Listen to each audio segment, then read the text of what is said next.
Magandang araw mga kababayan, muli pong nagpaalala ang Pag-asa sa banta po ng malalakas na ulan sa ilang bahagi po ng Luzon. Dahil ayon po sa Pag-asa, tumataas po ang tsansa na maging bagyo ang low pressure area na kanilang binabantayan, na siyang dahilan ng paglakas ng southwest monsoon o habagat at nagpapaulan sa ilang bahagi ng Luzon area. Kaya pinag-iingat po ng Pag-asa ang ating mga kababayan sa banta po ng pagbaha at pagguho ng lupa tuwing magkakaroon ng malalakas na ulan, lalo na po yung mga malalapit sa ilog at kabundukan. Narito po ang ulat panahon mula po ito sa Weather Bureau ng Pag-asa. Makinig po kayo mabuti mga kababayan para po sa ating kaligtasan. Itong low pressure area na binabantayan natin ngayon ay sa kasalukuyan na nasa 200 km north ng Itbayat, Batanes. Nakikita natin na yung propagation o yung movement niya o yung pagkilos niya ay papunta sa northwest, papunta sa bansang Taiwan.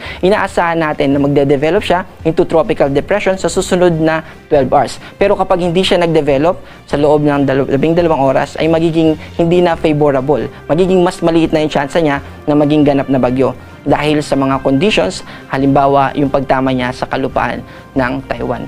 Samantala, patuloy pa rin yung epekto ng southwest monsoon. Itong habagat ay patuloy na magdadala ng mga kaulapan at pag-ulan sa western part ng Luzon at ng Visayas. Particular na dito sa Pangasinan, sa Zambales at sa Occidental Mindoro. Itong mga pag-ulan sa mga nabanggit natin na lugar ay patuloy na maaaring magdala ng mga pagbaha at pagguho ng lupa. Dahil saturated or basa na yung mga kaulapan natin, mas tumataas yung tsansa ng mga pagbaha at pagguho ng lupa. Kaya gusto nating paalalahanan yung mga kababayan natin, lalo na yung mga nakatira sa mountainous area. At sa atin naman, sa Metro Manila, ay magdala tayo ng payong dahil posible pa rin yung mga pag-ulan sa hapon. Meron po tayong nakataas na rainfall advisory at inaabisuhan natin yung ating mga kababayan dito sa Batanes at Cagayan dahil sa epekto ng low pressure area at dito naman sa Pangasinan, sa Zambales, sa Bataan at Occidental Mindoro dahil sa epekto ng habagat. At ito ay posibleng magdulot ng mga pagbaha at pagguho ng lupa lalo na sa mga low-lying areas o kapag nakatira tayo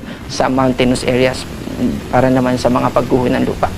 Kasalukuyan na wala tayong nakataas na gale warning pero gusto nating paalalahanan yung ating mga kababayan na mangingisda na kung papalaot sila ay mag-ingat lalo na sa western part ng Luzon dahil posibleng umabot ng 2 to 3 meters yung ating mga alon. Yan po muna ang ating weather update sa mga naghahanap po ng rechargeable super bright solar flashlight and waterproof work light. Click nyo lang po ang product basket na makikita nyo sa inyong screen o sa description box.